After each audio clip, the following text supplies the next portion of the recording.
Bismillahirrahmanirrahim. Alhamdulillah.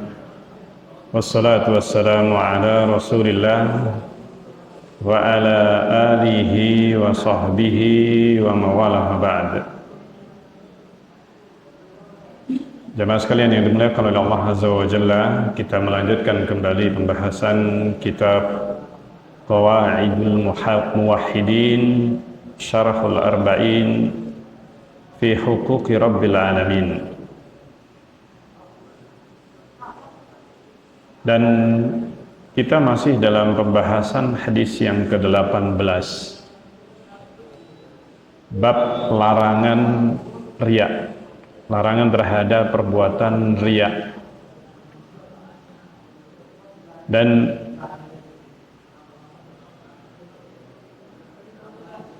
kita sebutkan sedikit murajaah pembahasan yang sebelumnya, di mana kaidah pertama yang disebutkan dalam bab ini bahwa ada keterkaitan antara riya dengan amal perbuatan yang dimasuki oleh riya.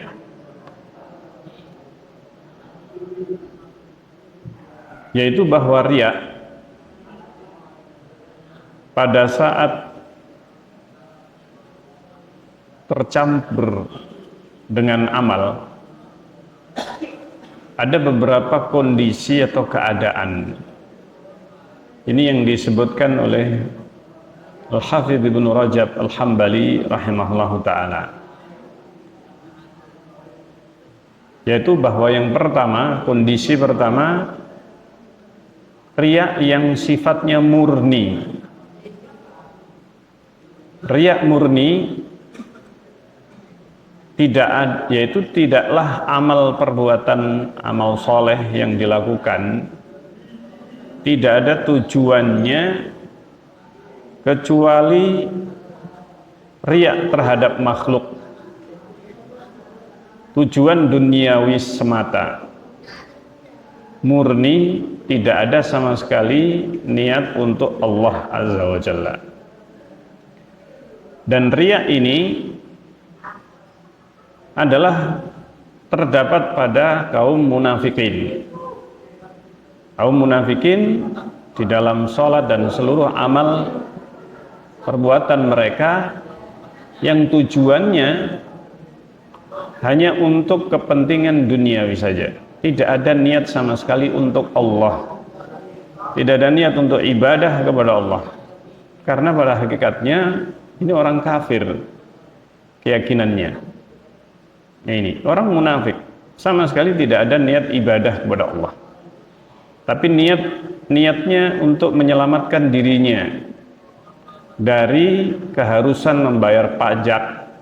Karena yang di zaman Rasulullah SAW pada waktu itu, mereka yang tidak muslim atau bukan muslim maka harus bayar pajak. Nih. Dan untuk menghindarinya maka dia melakukan riya, melakukan sholat, kemudian menampakkan amal perbuatan yang lain, menunaikan zakat, dia harus menunaikan zakat, haji dan sebagainya. Nah, tujuannya tidak ada sama sekali ibadah. Maka inilah yang batil. Nah, ini batil, tidak ada nilainya, bahkan ini adalah syirkun akbar. Nah, ini. Kemudian yang kedua, keadaan yang kedua, yaitu amal itu untuk Allah, diniatkan untuk Allah ibadah, tetapi diiringi dengan riya. Ini keadaan yang kedua. Nah, ada dua kondisi. Keadaan yang kedua ini ada dua kemungkinan. Yaitu apa? Yang pertama, sejak awal ibadah itu dilakukan, sudah ada dua niatan. Niatnya ibadah kepada Allah, tapi juga diiringi dengan riya. Diiringi dengan riya. Dan ini oleh para ulama dihukumi batal. Ini batal. Ini yang disebutkan sebagaimana dalam hadis, dasarnya para ulama mengatakan ini batal adalah hadis Abu Hurairah. Ana aghna syuraka'i ani syirki man amila amalan asyraka fihi ma'i ghairi taraktuhu wa syirkahu. Barang siapa yang beramal suatu amal dan dia berbuat syirik, maksudnya riya di dalamnya, dengan selainku, aku tinggalkan dia bersama kesyirikannya. Nah, aku tinggalkan dia bersama kesyirikannya. Itu riyaknya ini tadi. Taraktuhu dari kata-kata aku tinggalkan, maka amalan itu tidak diterima oleh Allah Azza wa Jalla ketika disekutukan sejak awal sholat. Jadi sejak awal sholat, atau ibadah zakat, sudah sejak awal riya. Nah ini, dia bersedekah, dia tampakkan, dan dia tujuannya ya ibadah, ada unsur ibadahnya seorang muslim. Tetapi diiringi dengan riya. Apabila ini keadaan ini mendominasi riyaknya, maka di samping batal, tetapi juga ada dosa karena perbuatan riyaknya ini. Dan apabila hubungan ibadah itu antara satu atau awalnya sampai akhir itu ada keterkaitan, maka batal, harus diulang. Seperti sholat, sholat, puasa, sehingga ketika sholat itu di tengah perjalanan dia itu ada pembatalnya, maka batal seluruh sholatnya dan harus diulangi. Sebagaimana ketika seorang batal wudunya, maka seluruh amal perbuatannya batal otomatis. Maka demikian juga riya. Riya membatalkan ibadah, diterimanya ibadah itu sebagaimana hadas membatalkan wudu. Adapun yang kedua, riya itu baru muncul di tengah-tengah dia sholat, di tengah-tengah amal, di tengah-tengah amal. Maka ini juga apabila amalan itu bagian awalnya terkait dengan bagian akhirnya, maka karena bagian tengah atau bagian akhirnya dia terdapat riya, maka jika dia mengikuti, artinya dia mengikuti riyaknya, tidak berusaha untuk menghilangkan dan menepis dalam hati, maka para ulama sebagian di antara mereka mengatakan harus diulang apabila amalan ibadah itu ada keterkaitan antara awal dan akhir. Sholat, apabila di tengah sholat dia muncul riya dan dia mengikuti riya itu, tidak berusaha untuk menghilangkan dan menepis dari dalam hati, maka bisa membatalkan apabila riyaknya ini sampai akhir sholat, akhir ibadah. Maka ini sebagian ulama mengatakan tidak sah, harus diulang. Tetapi apabila sejak dia muncul riya di tengah perjalanan amalan itu, maka sholatnya atau ibadahnya, meskipun sholat di tengah-tengah muncul riya, tetapi dia berusaha menghilangkannya, berusaha memerangi, karena ini adalah bisikan syaitan, maka tidak membatalkan sholat ini, dan dia tetap mendapatkan pahala sholat itu. Dan mendapatkan pahala sholat itu karena bagaimanapun manusia senantiasa dihinggapi, dibisiki oleh syaitan, dan inilah memang usahanya syaitan untuk menyesatkan manusia. Nah, ini adalah pembahasan kita sebelumnya. Nah, kaidah yang kedua, farqu bainar riya'i wa tasyriki fil ibadat. perbedaan antara riya dan tasyrik fil ibadat dan memperbanyak niat di dalam ibadah. Nah, ini apa bedanya riya dengan adanya niat, beberapa niat yang dikumpulkan menjadi satu. Ini maksud dari wal muradu bitasyrik. Maksudnya memperbanyak atau menduakan niat di dalam ibadah.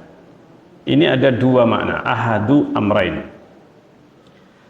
Makna yang pertama, an yaf'ala al-ibadata taqarruban ilallah.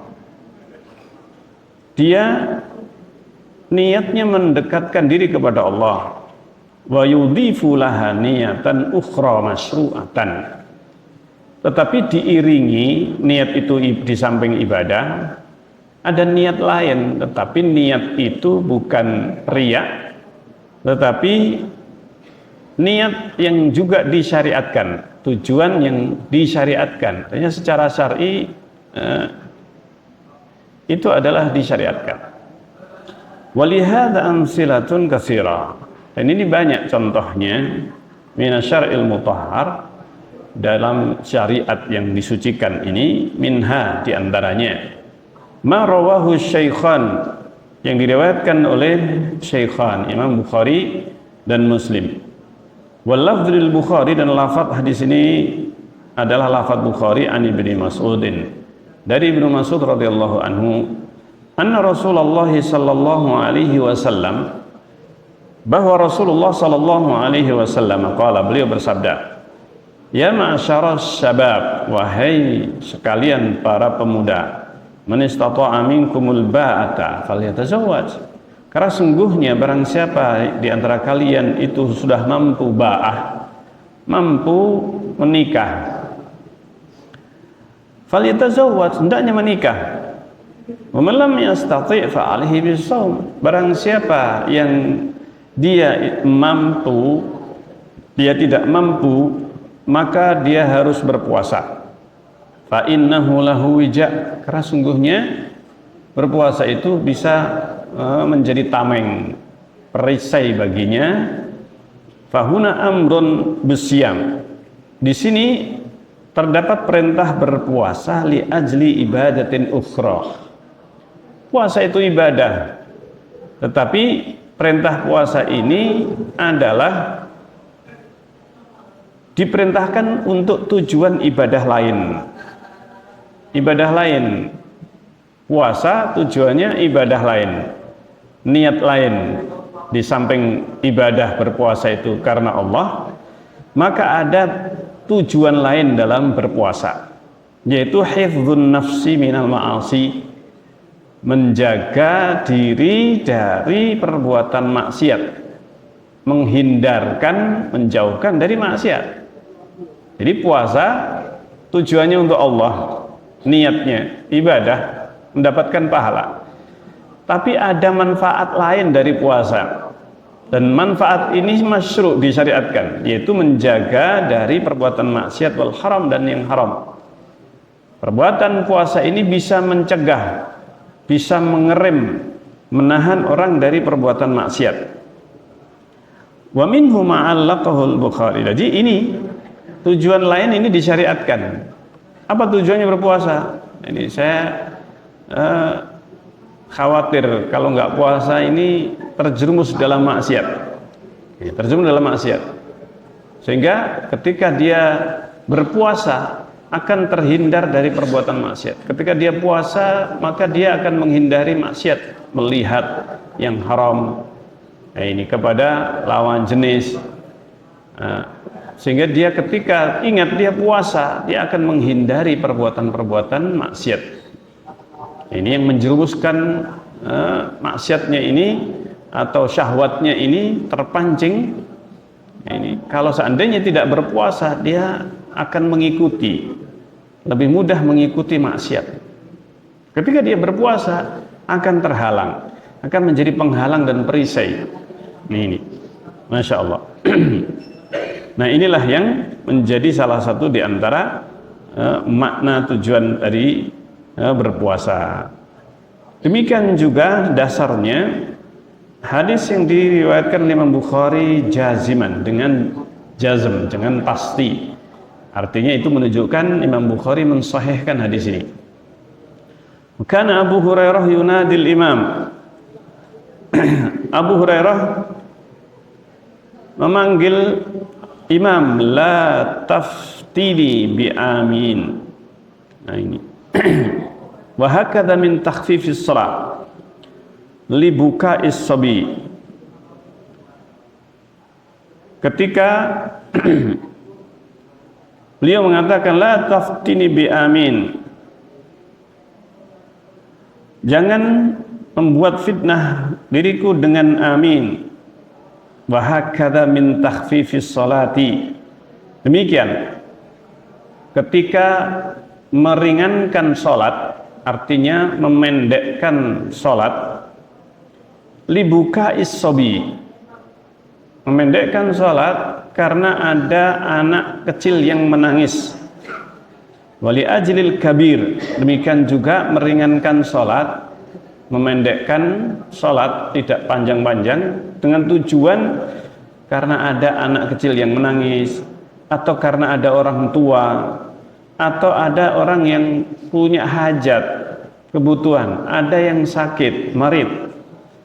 Wahada tasyrik, tujuan yang dijadikan satu ini, tidak hanya satu tujuan meringankan salat, afdal min adamihi, itu lebih afdal. Nah ini memperbanyak niat.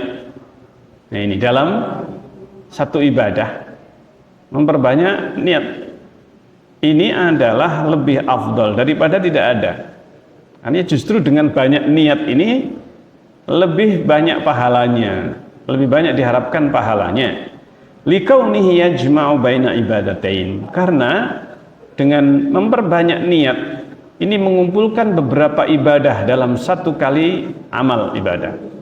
Sedekah, Rasulullah menyebutkan sedekah itu kalau kepada orang lain, bukan kepada kerabat, itu satu ibadah sedekah ini. Tapi ketika sedekah itu kepada saudara atau famili, maka ada dua ibadah, ibadah sedekah dan ibadah menyambung tali silaturahim. Maka ketika seorang bersedekah memperbanyak niat, oh saya niatkan ini untuk sedekah karena Allah. Yang kedua untuk menyambung silaturahim, yang itu juga ada ganjaran atau pahalanya dengan satu kali ibadah. Nah ini yang dimaksudkan. Nah ini, jadi ada dua ibadah dan dua pahala. Walidzalika fa'alahu Rasulullah, karena itu Rasulullah melakukannya kama fi buka'is sabi, sebagaimana ketika ada anak yang menangis, Rasulullah meringankan. Aku tadi hendak memperpanjang sholat, kata Rasulullah. Setelah selesai sholat, Rasulullah menjelaskan, aku tadi sebenarnya pengen memperpanjang sholat, tetapi ketika saya mendengar seorang anak atau tangisan bayi atau anak kecil, maka aku ringankan. Jadi nggak jadi dipanjangkan bacaannya setelah Al-Fatihah, tapi dipendekkan. Karena apa? Supaya tidak sampai membebani ibunya. Ibunya yang bagaimanapun yang paling terganggu ibadahnya atau sholatnya adalah ibu si bayi ini, dan juga orang lain yang ada di sekitarnya. Terganggu, maka ini bisa menghilangkan konsentrasi ibadah, kekhusyuan, sehingga diperpendek. Masya Allah. Ini sholatnya itu sendiri karena Allah, tetapi dipendekkan karena ada tujuan lain. Ini tujuan yang disyariatkan. Nah ini Masya Allah kaidah penting dalam kita beribadah. Wa mimman sarraha bi tafdhili Syariq al-Izz bin Abdussalam, di antaranya yang menyebutkan, mempertegas ada keutamaan untuk memperbanyak niat, ini adalah Al-Izz bin Abdussalam rahimahullah. Nah ini yang menjadi pembahasan kita kali ini, yaitu apa? Pembahasan tentang tasyrikun niat, memperbanyak niat. Artinya tidak hanya satu niat saja ibadah, yang penting ibadah karena Allah, mengharapkan pahala, sudah selesai. ternyata di dalam ibadah itu ada hikmah, ada tujuan yang disyariatkan. Nah, ini tujuan yang disyariatkan, dan ini juga disebutkan contoh yang lainnya oleh para ulama yang nanti akan kita bahas lebih lanjut dalam pembahasan yang berikutnya, yaitu bagaimana memperbanyak niat dalam satu sholat misalnya, yaitu niat sholat qobliyah dan sholat tahiyatul masjid. Sholat tahiyatul masjid ini qobliyah atau istikharah, masuk masjid kemudian dia sholat istikharah sekaligus tahiyatul masjid. Nah ini apakah bagaimana hukumnya tasyrikun niyah seperti ini? Puasa Senin Kemis tapi niatnya nyaur utang, atau puasa Syawal ditepatkan dengan Senin dan Kamis. Nah ini nanti akan kita bahas dalam bab yang berikutnya biidnillahi ta'ala. Dan juga niat ibadah tapi ada tujuan lain seperti haji sambil dagang. Ini niatnya. Nah ini pembahasan yang masih akan kita kaji lebih lanjut dalam kajian yang berikutnya biidnillahi ta'ala. Insyaallah sampai di sini kita akan lanjutkan dalam pembahasan berikutnya. Kita akhiri subhanakallahumma rabbana wa bihamdik asyhadu an la ilaha illa anta astaghfiruka wa atubu ilaik. Wassalamualaikum warahmatullahi wabarakatuh.